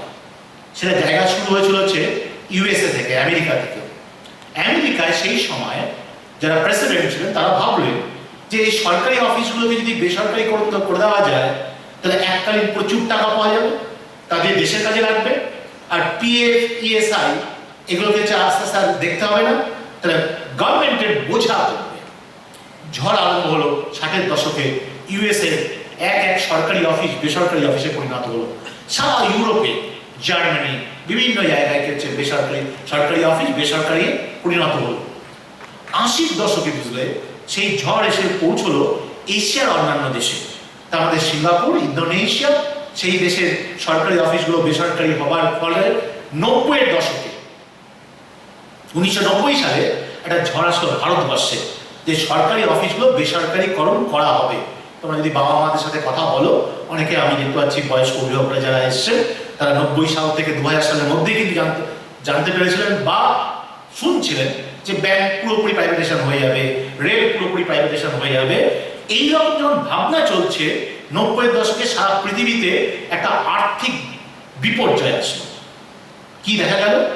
ইউএসএতে হাজার হাজার বেসরকারি অফিস বন্ধ হয়ে গেল। কারণ যারা প্রফিট করছিল, যেদিন প্রফিট বন্ধ হয়ে গেল সেদিনই তারা খেয়েছে ওই অফিসগুলোকে বন্ধ করে দেওয়া হলো। আমেরিকানরা বা ইউএসএ নাগরিকরা আস্তে আস্তে পথে এসে দাঁড়ালো, খাবার নেই, আশ্রয় নেই। এক রাতের মধ্যে ব্রিটিশ এয়ারওয়েজে প্রায় 20,000 এমপ্লয়ি স্যাক হলো। ঝড় উঠলো সারা পৃথিবীতে। কারণ আমি সরকারি চাকরি করি আর না করি, বেসরকারি চাকরি করি, আলটিমেটলি দিনের শেষে আমি ভোট দেব। আর সেই ভোট দেওয়ার পরে মনমোহন সিং স্বপ্ন দেখেছিল আমি প্রধানমন্ত্রী হব, ওবামা স্বপ্ন দেখেছিল প্রেসিডেন্ট হব। তো রাতারাতি তাদের জীবন সেভ করার জন্য আমেরিকান গভর্নমেন্ট এবং ইউরোপের বিভিন্ন গভর্নমেন্টকে হাজার হাজার কোটি টাকার এই পাউন্ড এবং বিভিন্ন রকমের কিছু টাকা পয়সা দিয়ে সেই কোম্পানিগুলোকে রক্ষা করতে হলো এবং থমকে দাঁড়ালো ভারতবর্ষের প্রাইভেটাইজেশন। তার ইনভেস্টমেন্ট কিভাবে আসবে নতুনভাবে ভাবতে আরম্ভ করলো। তোমরা শুনে খুশি হবে, সেনেটে এবং ব্রিটিশ পার্লামেন্টে জানো তো 1 মেম্বার 3 মেম্বার্স কমিটি হয়েছে যে কিভাবে আরো সরকারি অফিস তৈরি করা যায়। কারণ সরকারি অফিসে যারা কাজ করে তারা যে সম্পদ আনে, সেই সম্পদ কন্টিনিউয়াসলি যে সম্পদ আসে, সেই সম্পদ দিয়ে দেশ গঠনে সাহায্য করা যায়। তুই শুনে খুশি হবে, তোমরা দেখেছো হয়তো ওবামা যখন প্রেসিডেন্ট লাস্ট নির্বাচনে আসা শুরু হওয়ার আগে 3 মাস আগে প্রায় 1 লক্ষ আমেরিকানকে নিয়েছিল সরকারি কর্মচারী হিসাবে। এই যে ভারতবর্ষ একটি শক্তিশালী রাষ্ট্রে পরিণত হবে, তোমরা তো শুনতে পাচ্ছ, অনেকেই বলছে। আমাদের কম্পিটিটরটা কে বলো? চায়না। আমাদের ডক্টর আব্দুল কালাম বলতেন India will be one of the most powerful country during the next 2 decades. What is the reasons? তোমাদের মাঝে মাঝে চায়নার দিকে তাকিয়ে আমরাও অনেক সময় আলোচনা করি যে সাংহাইয়ে দেখা যায় এত এত কলকারখানা হচ্ছে, তাহলে ভারতবর্ষে কলকারখানা হয় না কেন? ভারতীয়রা কেন কলকারখানায় কাজ করবে না? কিন্তু হাজার বছরের ইতিহাস, লালগড়ার ইতিহাস, তক্ষশিলার ইতিহাস কি বলে আমাদেরকে? ভারতীয়রা ভালো প্রফেসর। সেই জন্য দেখা যায় প্রায় 22% ডক্টরস অফ দ্য ইউএসএ ভারতীয় প্রফেসর। ইউএসএ ইউকেতে মোর দেন 35% ইন্ডিয়ান ডক্টরস ওখানকার। কিছুদিন আগে পেপারে বেরিয়েছিল গত সপ্তাহে যে কোভিড কিভাবে ভারতীয় ডক্টরসরা সামলেছে। তাহলে ভারতীয়রা ইন্ডাস্ট্রিতে কাজ করবে, সার্ভিস ইন্ডাস্ট্রিতে কাজ করবে। এই সার্ভিস ইন্ডাস্ট্রি একটা সময় ভারতবর্ষকে শক্তিশালী রাষ্ট্রে পরিণত করতে সাহায্য করবে। এই যে 70 দশকের যে টেকনোক্র্যাটের ঝড় এসেছিল, প্রচুর ইঞ্জিনিয়ারিং কলেজ তৈরি হয়েছিল। যারা ইঞ্জিনিয়ার হলে তারা সারা পৃথিবীর সবথেকে লার্জেস্ট সার্ভিস টিমে পরিণত হলো। আর তারপরে কিন্তু ভারতবর্ষ একটি শক্তিশালী দেশে পরিণত হলো। প্রচুর আমাদের বিদেশি মুদ্রা ভারতবর্ষে আসলো, যাদের ইনফ্রাস্ট্রাকচার তৈরি হলো। ব্যাঙ্গালোর বলো বা দিল্লি বলো, গেলে যে আমরা হাজার হাজার অফিস দেখতে পাই, দ্যাট ইজ দ্য রিজনস। তাহলে তোমরা যে পড়াশোনা করেছো, কখনো নিশ্চয়ই ভাবনি যে সাংহাইয়ের মতো এখানে কলকারখানা হবে আর সেখানে তোমরা কাজ করবে। তক্ষশিলা, নালন্দা এবং পরবর্তী স্ট্যাটিস্টিক বোঝায় যে ভারতীয়রা পড়াশোনাই করবে। আজকে কিন্তু প্রতিটা পয়েন্ট বলার একটাই কারণ হচ্ছে যে তোমাদের রাত্রিবেলা যখন তোমরা পড়বে, সরকারি চাকরির জন্য যখন 12 মাস 24 মাস পরিশ্রম করবে, এই প্রশ্নগুলো কিন্তু একটি একটি করে প্রতিদিন রাত্রিবেলায় তোমাদের পুড়ে খাবে। কিন্তু সেই উত্তর হাতটা হবে। সেই উত্তরগুলো ঐতিহাসিক দিক থেকে কিভাবে ঘটনা ঘটেছে, আমি দেখলো বানিয়ে বলছি না, তোমরা গেলে পরে ইতিহাস দেখতে পাবে। এই মধ্যে সারা পৃথিবীতে জানো 4টে অর্গানাইজেশন সবচেয়ে বেশি সরকারি কর্মে কাজ করে। তার মধ্যে 3টিই হচ্ছে ভারতবর্ষে। একটা হচ্ছে রেল, একটা হচ্ছে বিমা, আর একটা হচ্ছে ব্যাংক। তোমাদের অনেক প্রশ্ন আসতে পারে, স্যার ব্যাংকে লোক নিচ্ছে না, এলআইসিতে আবার লোক নিচ্ছে। তোমাদের অনেক প্রশ্ন আসতে পারে, রেলে লোক নিচ্ছে, কতদিন নেবে? আমি তো পরিকল্পনা পরিচালনা, এখন 22 বছর বয়স, 32 বছর পর্যন্ত পরীক্ষা দেবো, তা 32 বছর বয়স পর্যন্ত কি রেল ফাঁকা থাকবে নাকি প্রশ্ন আসতে পারে। কিন্তু কি সমীক্ষা বলে? সমীক্ষা বলে আজও মাত্র 22% ভারতীয় ব্যাংক অ্যাকাউন্ট আছে। যদিও আধার কার্ডটা হওয়ার ফলে সেই সংখ্যাটা অনেকটা বেড়েছে, এখন প্রায় 53%। স্বাধীনতার পরে দেখা গেছে যে যত ব্যাংকের ব্রাঞ্চ আজ পর্যন্ত তৈরি হয়েছে স্বাধীনতার পর থেকে, যদি ভারতবর্ষের 95% লোকে 200 কোটি ভারতীয় ব্যাংক অ্যাকাউন্ট তৈরি করতে হয়, তাহলে স্বাধীনতার পর থেকে আজ পর্যন্ত যত ব্যাংক ব্রাঞ্চ তৈরি হয়েছে তার প্রায় ডাবল ব্রাঞ্চ তৈরি করতে হবে। রেল পৌঁছেছে ভারতবর্ষে মাত্র 37% এরিয়াতে। বাকি জায়গায় যদি রেলকে যেতে হয় তাহলে সেটা চাকরি করবে কারা? তোমরা। তাহলে এই যে ব্যাংকে ভ্যাকেন্সি থাকবে নাকি, রেলে থাকবে নাকি এলআইসি, জীবন বীমা, ভারতবর্ষের স্বাস্থ্য বীমা মাত্র 7% লোকের স্বাস্থ্য বীমা আছে। এটা 100% করতে হবে। তোমরা জানো যে ইউকেতে ন্যাশনাল ইন্স্যুরেন্স যে রয়েছে সেই মডেল কে আস্তে আস্তে আসবে, তাহলে সেটা চাকরি করবে কারা? তোমরা। তাহলে এই যে প্রশ্নগুলো যে আদৌ সরকারি চাকরি থাকবে নাকি, সেই নিয়ে কিন্তু আর কোনো সংশয় থাকা দরকার নেই। তো আমার ফার্স্ট পয়েন্ট ছিল যে তোমরা হোমওয়ার্ক হোম টাস্ক চুকবে না। 2 নম্বর পয়েন্ট ছিল 15 মিনিটসে এক্সামসে ডান দিক বাদিক করবে না। নেক্সট পয়েন্ট ছিল মান্থলি টেস্ট জয়েন্ট ভেঞ্চারে দেবে না। নেক্সট প্রশ্ন ছিল ক্যাপাসিটি বিল্ড আপটা কাকে বলে, কেন 24 মাস প্রতিদিন 12 ঘন্টা করে পড়তে হয়, কেন আমাদের 18 থেকে 20টা সাবজেক্ট পড়তে হয় ব্রোকেট হওয়ার জন্য। নেক্সট হচ্ছে আদৌ সরকারি অফিস থাকবে নাকি, এবং কেন প্রাইভেটেশনকে আমরা খুব বেশি অগ্রাধিকার কোনো রাজ্যই দেবে না, কোনো দেশই দেবে না। তার যে এক্সাম্পলগুলো কাজ হচ্ছে সেগুলো অনেকটা রাত্রিবেলা যখন তুমি একা একা এইসব গালে হাত দিয়ে ভাববে, সেগুলো কিন্তু অনেকটা ক্লিয়ার হবে। কিন্তু এবার আমরা আমাদের জীবন প্রসঙ্গে আসি। আমরা কি ভাবছি এখন? আমরা ভাবছি সবাই 22-23 বছরের ছেলে মেয়ে, সদ্য পুজো শেষ হলো, কি তাই না? ঠাকুর দেখতে বেরিয়েছিল তো, তুমিও দেখবে ডান দিক বাদিক অনেক তাকাচ্ছে তোমার দিকে, তুমিও অনেকের দিকে তাকিয়েছো, ভাবলে আরে জীবনটা কি মূল্যবান, সবাই আমাকে চায়, তাই না? SMS, ফেসবুক সবই চলছে। অ্যাকচুয়ালি জীবনের মূল্যটা কোথায় সেটা আমাদের একটু ভাবা দরকার। কারণ আমরা যখন রামকৃষ্ণ মিশনে পড়তাম বললে মহারাজরা খুব ভালো কথা বলতেন আমাদের। বলতেন সেই সময় এত টিভি ছিল না, এত রকমের অ্যামিউজমেন্টের ব্যবস্থা ছিল না। বলতেন যে দেখো, তুমি যদি রোজ 4 ঘন্টা পড়াশোনা করো, এমন একটা চাকরি পাবে, বেতন পাবে, মাসের 22 তারিখের পরে তোমার সংসার চলবে না, তখন এর কাছে হাত পাততে হবে, ওর কাছে হাত পাততে হবে।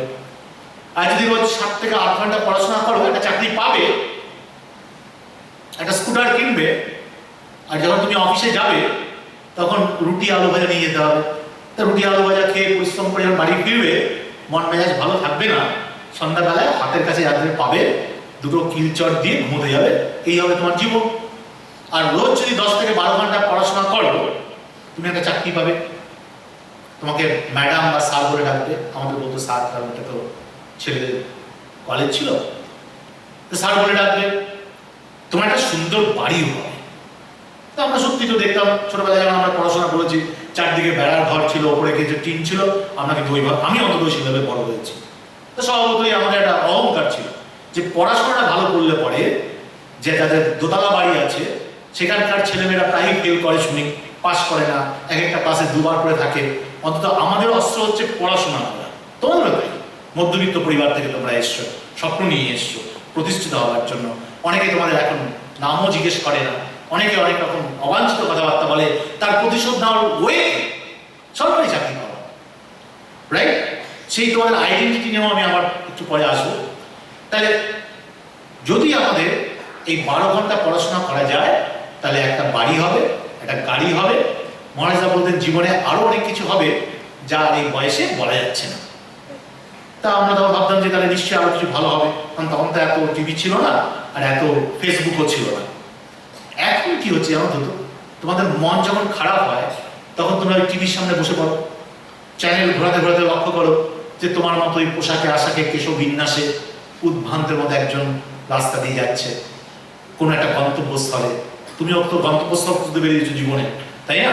হঠাৎ লক্ষ্য করলে যে সে একটা রাজপ্রাসাদের বড় গেটের সামনে দাঁড়িয়ে আছে, থমকে দাঁড়ালো তোমার মন। সেই রাজপ্রসাদের ভেতরে গান আরম্ভ হলো, তুমি আস্তে আস্তে গুনগুন করে গান গাইতে আরম্ভ করলে। পাশে রাখা একটি সাদা হেলিকপ্টারে কোনো দুজন নির্জন দ্বীপের উদ্দেশ্যে রওনা দিল, তোমার মন সেই নির্জন দ্বীপের উদ্দেশ্যে রওনা দেয়। তারপর এখানে 2 ঘন্টা কাটানোর পর যখন দেখা গেল যে সিনেমাটা শেষ হলো, তুমি সেই ভাঙা চেয়ারেই বসে আছো। এই যে প্রতিদিন এইভাবে স্বপ্ন তোমাদের ভেঙে দিচ্ছে, এটাই কি জীবন? তুমি জন্মগ্রহণ করেছো কেন? Ask this question. কারণ এতদিন তো তোমাদের বাবা মা তোমাদের বড় করেছে, সেখানেও বাবা মা সম্বন্ধে তোমাদের কি ধারণা ভাবনা, ওটা নিয়েও আমি আসবো একটু পরে। তাহলে এই যে 22 বছর বয়সে 20 বছর বয়সে জীবনের দর্শনটা তোমাকেই লিখতে হবে, ফিলসফি প্রতিষ্ঠা, এটা নিয়ে তোমাকেই ভাবতে হবে, তার জন্য বই পড়তে হবে। যারা প্রতিষ্ঠিত হয়েছে, যারা কি হচ্ছে, কালকে আমি একটা ভিডিও দেখছিলাম, আমি জানি না আজকে দেখাতে পারবো না, তো নেক্সটে দেখাবো, যে সবচেয়ে কুইকেস্ট ওয়ে থেকে হাঁটছে গ্রিনিস বুকে। তার তোমরা হয়তো দেখেছো ভিডিওটা, কিছু কিছু ঘুরছে, তার 2টো পা এখান থেকে কাটা, সে হাতে কিছু হাঁটছে সবচেয়ে কুইকেস্ট ইউএসএ একজন লোক। দেখে আমি আশ্চর্য হয়ে গেছি যে আমাদের 2টো হাত, পা, 2টো চোখ, সব দিক থেকে আমরা সবচেয়ে শক্তিশালী। কিছুদিন আগে প্যারা অলিম্পিক হয়ে গেল, কি দেখেছো তোমরা? দেখেছো তো প্যারা অলিম্পিকে চেয়ারে বসে ডিসকাস থ্রো করছে। তো এটা দেখে তোমাদের কি ইন্সপায়ার হয় না? হও না তোমরা? যে তারা যদি এরকমভাবে শীর্ষে পৌঁছতে পারে, ইতিহাস তৈরি করতে পারে, তাহলে কেন তুমি রাত জাগবে না? কেন তুমি ভোরবেলায় উঠবে না? তাহলে আজকের পর থেকে আমি জানি আমাদের মাঝে মাঝে একটু মন খারাপ হয়, SMS কেন আসছে না, কল কেন ধরছে না, তাই না? মাঝে মাঝে মনে হচ্ছে যে চোখে না দেখলে পরে প্রাণ ত্যাগ করতে ইচ্ছে করে, হবে এসব। কিন্তু আলটিমেটলি যেদিন তুমি সফল হবে না, সেদিন কিভাবে ওরা কাছ থেকে সরে যাবে আমি দেখেছি। হাজার একটা আমি এক্সাম্পল বলতে পারবো, হাজার একটা। কিছুদিন আগে, কোভিডের আগে আমি ইয়েতে গেছিলাম, বহরমপুরে গেছিলাম। যারা WBCS এ পাস করেছিল আমি তাদের সম্বোধনা দেওয়ার জন্য বহরমপুরে। তো যে ছেলে খুব ভালো রেজাল্ট করেছে ওই ব্রাঞ্চ থেকে, তা ওকে স্টেজে আসার পর আমি ওকে জিজ্ঞেস করলাম, এই যে তুমি WBCS অফিসার হলে, কিভাবে হলে, কিভাবে নিজেকে অনুপ্রাণিত করলে? বলে স্যার তাহলে আজকে সত্যি কথাটা বলতে হয়, আজ থেকে 3 বছর আগে বহরমপুরে আমি আমার বান্ধবী একসাথে ভর্তি হয়েছিলাম, একসাথে পড়াশোনা করতাম। 2 বছরের মধ্যে ও স্কুলে চাকরি পেল, স্কুল সায়েন্স কমিশনে পাস করে। তো যেদিন জয়েন করলো সেদিন বিকালবেলা ওর বাড়ি থেকে একটা ফোন আসলো। ফোনে বললো যে তুমি যখন পথে পথে ঘুরে বেড়াও, এখন আর সম্পর্কটা ভুলে যাও। স্যার গত সপ্তাহে যখন WBCS এর রেজাল্ট বেরোলো, রাইস যখন খেয়েছে ছবি ছাপলো আমার, সেদিন ছবিটা বেরোলো আনন্দবাজারে, সন্ধ্যাবেলা আবার ফোন আসলো যে আবার আলোচনাটা করা যেতে পারে। এটা হচ্ছে জীবন, এটা হচ্ছে নির্মমতা। আমি দেখেছি 2 ভাই পড়তে এসছে রাইসে, ছোট ভাই চাকরি পেয়েছে, বড় ভাই এসে বলতো স্যার এখন না রাত্রিবেলা খেতে বসতে পারে, বুঝি চাকরিটা এখনো পাইনি। কেন, কি হয়েছে? বলে মা ওর পাতে মাছের মুড়োটা দিয়ে বলে যে ও তো প্রচুর পরিশ্রম করে এসছে, তুই ওদিকে তাকাস না। এটা হচ্ছে জীবন। তাই বারবার ভাববার চেষ্টা করো। আমি জানি তোমাদের খাবার দাবারের অভাব নেই, তোমাদের মোবাইল ফোনের অভাব নেই, থাকারও অভাব নেই, জীবনের ডিগনিটি। আমি জানি অনেক ছাত্রছাত্রী একে অপরের মুখের দিকে তাকাচ্ছে, বলছে আমি এটা করবো না, আমি সবসময় পাশে থাকবো। আমি জানি ব্যর্থ হলে পরে কি হয়, সফল হলে পরে কি হয়, সেই ঘটনা তোমার জানতে হবে। হ্যাঁ, অনেক ছাত্রছাত্রী আছে, দুজনেই একসাথে WBCS অফিসার হয়েছে, একসাথে পড়তে এসছে। সো ওটাও ভাবা দরকার। আমি দেখতে পাই, প্রায়ই আমি শুনছি যে এইখানে তোমরা যারা বেসে আছো ছাত্রছাত্রীরা, অনেকেই কি হচ্ছে বাইক কিনেছো, সন্ধ্যাবেলায় কি হচ্ছে বাইকে ঘুরতে বেরোচ্ছ। যাবো আমরা কোভিডের পরে বিভিন্ন হস্টেলে আমরা যাব। এই বাইকওয়ালাদের কি হচ্ছে সবার আগে রাইস থেকে অফ করতে হবে। এটা জীবন নয়, কারণ আমরা বুঝি এই 2 বছর তোমাদের পড়াশোনা করতে হবে, এই 3 বছর টিচার্স উই আর লাকি না। রাইস 35 বছরে এত সুনাম অর্জন করেছে কেন? প্রায় 180 জন টিচার আছে যারা এটা পেশা হিসাবে নেয়নি, নেশা হিসাবে নিয়েছে। প্রথম দিন থেকে আমরা বলি তোমার লক্ষ্য কি, তুমি কিভাবে বড় হবে, কিভাবে তুমি পাস করবে। যেদিন তুমি পাস করবে, আমার 85-90s এর কথা মনে পড়ে, বুঝলে? সেই সময় আমার বয়স ছিল 25+।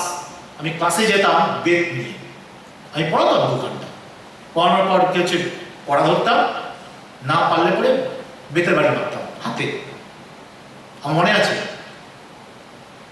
এমএসসিতে Kolkata university first class pass, এখন সে প্রায় ডেপুটি ম্যাজিস্ট্রেট কোন একটা জায়গা। প্রথম দিনই কি হচ্ছে, অঙ্ক না পড়া বলে মেরেছিলাম।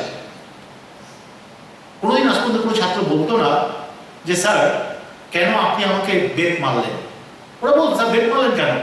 দেখো যে বয়স আর যা চেহারা করেছো তাদের তো চাবুক মারা দরকার, কিন্তু বেতটা মারা দরকার হচ্ছে মান সম্মান যাতে লাগে।